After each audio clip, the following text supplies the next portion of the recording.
Hello, beautiful. Danielle Lynn, the Soul Alchemist here. And today we're going to talk a little bit about channeling. Now, in this video, we're going to do a little bit of basic discussion about channeling. We're going to talk about, is channeling good or bad? We're going to talk about, can you get possessed by channeling? We're also going to talk about how you can tune into yourself and decide for yourself if channeling is right for you. So channeling is something that we've heard about time and time again. Usually things like Ouija boards, you might have heard about mediums, you might even know a few famous personalities that will claim that they channel certain beings. Perhaps they channel aliens or famous people or even loved ones from your past. Channeling from this perspective is entering a receptive state where you become a conduit that allows you to connect to other frequencies, multidimensional frequencies, channel them through your being and express them. You're almost like a converter. You're almost like a converter for frequencies. One frequency will come into you and another frequency will be expressed in a way that most people can understand it. Now, the thing about channeling is that if you're approaching it from a perspective of, oh, this is just going to be something weird or fun that I do, an example to compare that to would be like if you said, oh, I want to meet interesting people, and you just throw open the door of your house and go, hey, people, come see me. And you might get some very, very interesting people if you do that, but you might also get people that you would prefer not to have. And some people, when they're dealing with other realms, other worlds, astral planes, whatever you want to call it, sometimes they just get this idea that everybody from somewhere else is going to be good or want to work with you the way you want. But remember that everything has a frequency, and you might be inviting in frequencies that don't gel with you and maybe won't be very helpful to you, or sometimes maybe even seem a little harmful. Now, I'm not telling this to scare you. Again, it's like anything else. If you go to a new country, you don't just walk up to everyone and go, hi, I'm new. Hi, I'm new. Would you like to come home with me? You generally use your discernment and you travel around, you use your awareness, you use your senses, and you choose what feels right for you. You generally travel in the daytime and things like that. So same thing when it comes to channeling. Anytime you're making choices while channeling, you really want to consider, well, why am I choosing to channel right now? What am I hoping to connect with? What state am I being right now? What intentions am I setting for what I'm doing? It is really important to take very good care of yourself and place really clear and conscious intentions about what you're doing. And really, this advice is good just across any aspect of your life or any choice you choose to make. So, channeling. So let's say you've decided you want to channel, you decide you want to explore channeling, and you have your intentions set. One of the first things that I suggest if you want to start exploring that is start by connecting first with yourself here and now.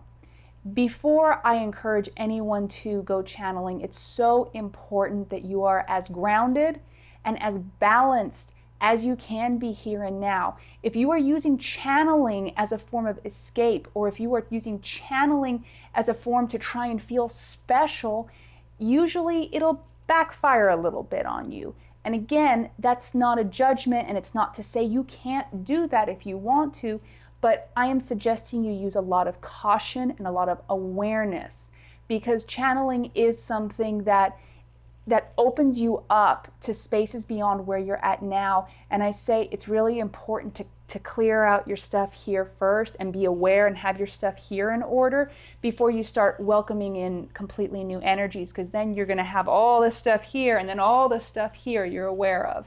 Like I say sometimes, more is not always better.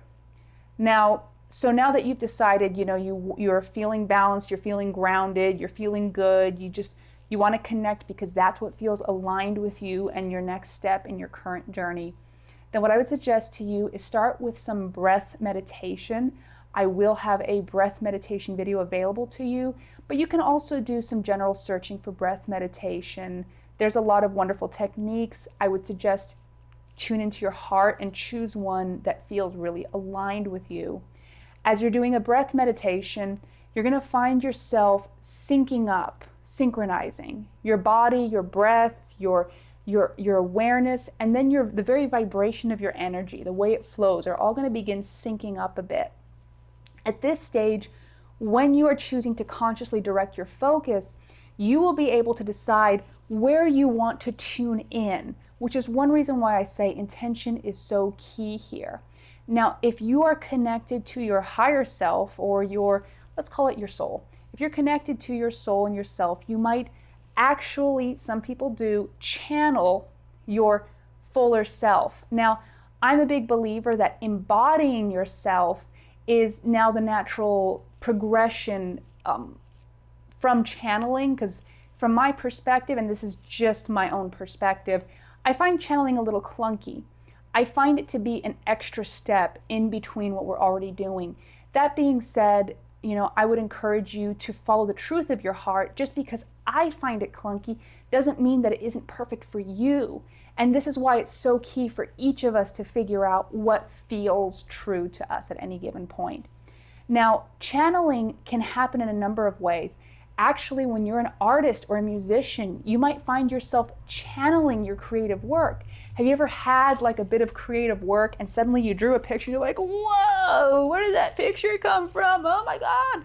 And you're thinking to yourself, wow, I have no idea how I made that, but how beautiful. It's often you tapping into your pure creative self, or this pure creative flow, and channeling out a piece. Sometimes musicians can do this as well with their music, with their songs. And sometimes when we're just in any sort of space or work, we can sometimes channel certain forms of energy or ideas. This is why, if you do want to connect to channeling, allowing your imagination to really roam, doing dream journaling to connect to your dream space, helps put you in that state, that frequency in which you are sort of connecting to those dimensional layers. Now, again, in this video, we've talked just a little bit about some of the basics, the introductory of channeling here. There are so many layers you can explore, and this is just meant to be sort of like a brief glimpse to give you a perspective and make it a little bit less mystical seeming, because really, at the end of the day, at the end of the experience, channeling is sort of a way for us to tune into our multidimensional nature. And what I mean by multidimensional is I mean you are more than human. You have more dimensions than human. You have multiple dimensions beyond human. And some people understand this as human and soul, but really there is so much more even beyond that. And so when we start to tune into some of these metaphysical layers, we are opening ourselves up to explore this nature. But remember, anything you choose to do, I encourage you to come at it from a space of curiosity, of love, of expansiveness, and of knowing that you are already everything you need to be here and now, and you don't have to go searching outside of you to remember the power you are. So with that in mind, if you have more questions on this topic, or if this has been useful to you, or if you want to even dive deeper, because we can get really deep with this subject if you want, please leave a comment for me, leave any questions, and I would invite you to like this video if you learned something, and please do subscribe because I add new videos constantly. And if you found any of this useful, visit daniellelynn.com, where I share so many more resources on metaphysics and exploring yourself.